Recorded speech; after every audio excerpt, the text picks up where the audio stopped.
Welcome to the Great Lakes Fishing Podcast. We're in Manistee, Michigan, and we're on board here with Lenny Vaughan from Slipknot Charters, just hanging out in the boat in the marina, doing a little talking. And Lenny, the first thing we need to talk about is you guys, I heard through the grapevine, a nice little win this weekend, a nice little check. Tell us a little bit about the tournament that you and your good friend Mark Chamurro just won. Yeah, it's the Founders Cup. It's a championship series that takes place every year. And basically what happens is there's 9 tournaments, and you basically get a score. When you enter the 3-3-3, you'll kind of get a score based on where you placed each week, and then you add up the points, and whoever has the best 3 scores out of 4 will win the Founders Cup championship. And this year we won it. Last year we came in second. The year before we won it. So we've had a nice little run the last few years. Mark and I have. And it's a lot of fun. It's a great event because you can go to each tournament, fish the main tournament, plus fish the Founders Cup at the same time, and the 3-3-3. So it's kind of like 3 tournaments all in one. Yeah, and that's quite an accomplishment. You guys top 2 3 years in a row, and we were talking to Captain Bob Hines this morning. He's like, I don't think anyone's ever done that.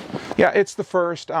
We did win it one other time on peer pressure. I was fishing with Mark in 2017, and we won it then too. So it's just one of those events that, I mean, once you get into it, it really is something that you every year you look forward to doing. Yeah. If someone is thinking about getting into tournaments, I mean, you guys obviously are successful. I mean, what's something that maybe the average person who's just maybe a good recreational angler wouldn't think about when they go to fish tournaments that you'd be like, hey, here's a tip that you should really think about before doing it?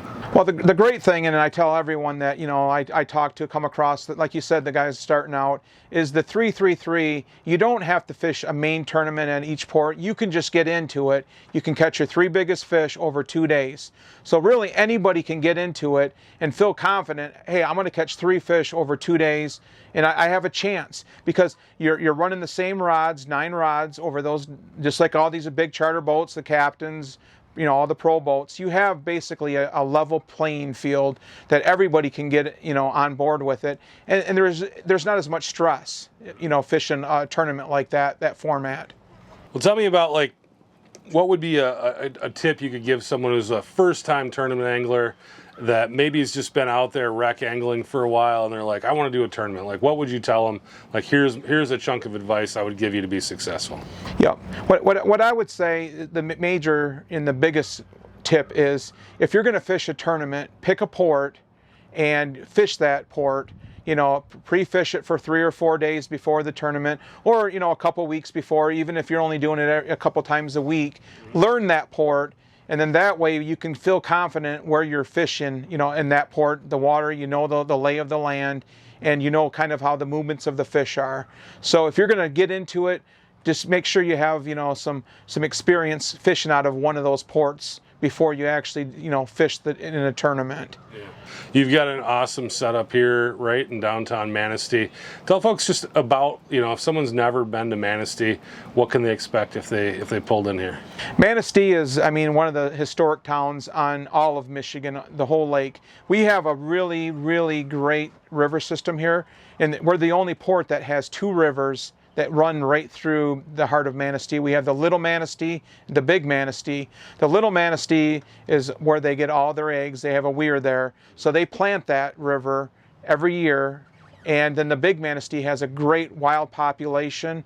You have the Pine Creek, you have Bear Creek. So you have some, you know, tributaries that flow into the Manistee, which just are filled with salmon and steelhead. So this port, as far as fishing, is second to none. It is one of the best there is. If you look, you know, and do your research, you'll find that catch per angler is one of the highest in the world. We can catch 5 per person here, and if you look at the numbers, you know, and we do catch a lot of times, I'll have 5 limited out each customer. If I have 3 people, it's 15 fish.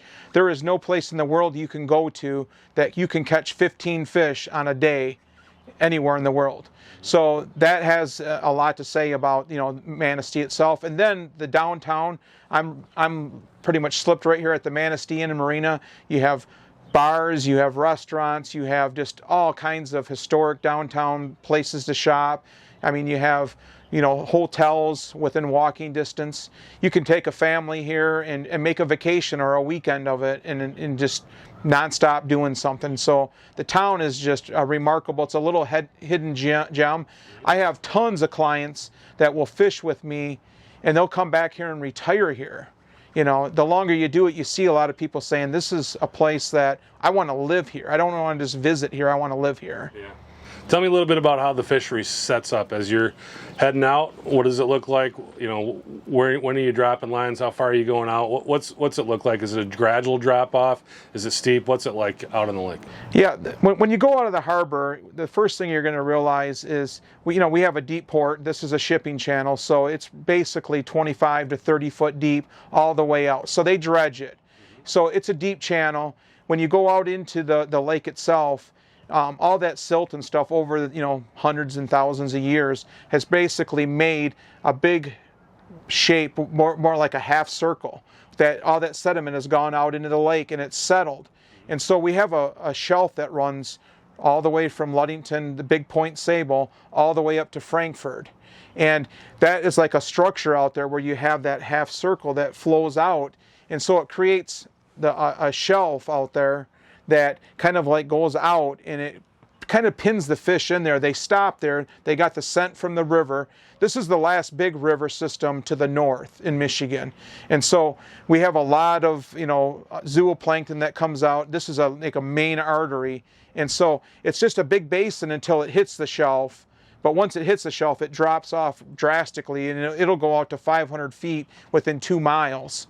So we have deep water, we have shallow water, and we have a river that there's 2 rivers here with a big plateau. So it makes for just excellent fishing. Tell me a little bit about kind of the seasonalities of it. If I came in May, what kind of fish are going to go in the cooler compared to maybe what I would encounter if I came out here in August? Yeah, I usually put my boat in the 1st of April. That's usually when I put it in the first week. And I'm pretty much targeting along the shore. I'm going to be fishing the beaches, the shelves, the sandbars, and I'm going to be targeting brown trout, lake trout, and an occasional king. And pretty much from April until May, you're catching a mixed bag of fish along the shallow water, anywhere from 10 foot to 25 foot, 30 foot. So you're fishing, it's just along, and you're fishing the warmest water because it gets compressed up against the shoreline. Now, as we progress into May, the waters and the currents start changing more from the southern to the west, and it starts setting up the water and creating an environment where the kings, they'll start coming from that deep water and from the south, and they'll come in here and they'll stage here because there is a big run that goes up the Little Manistee typically in June.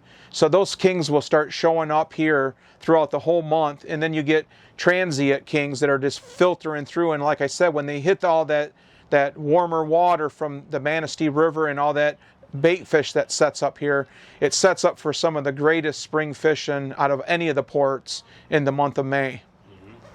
And then we progress into June, which can be kind of a hit or miss where it is anywhere in the Great Lakes. Sometimes the salmon will be here, the water temperature, we got consistent water. They'll stay all throughout the month of June. Sometimes if we get east winds and north winds like we did this year, it made fishing a lot tougher than normal. And the steelhead fishing was way out, so it was just, they were unreachable for us.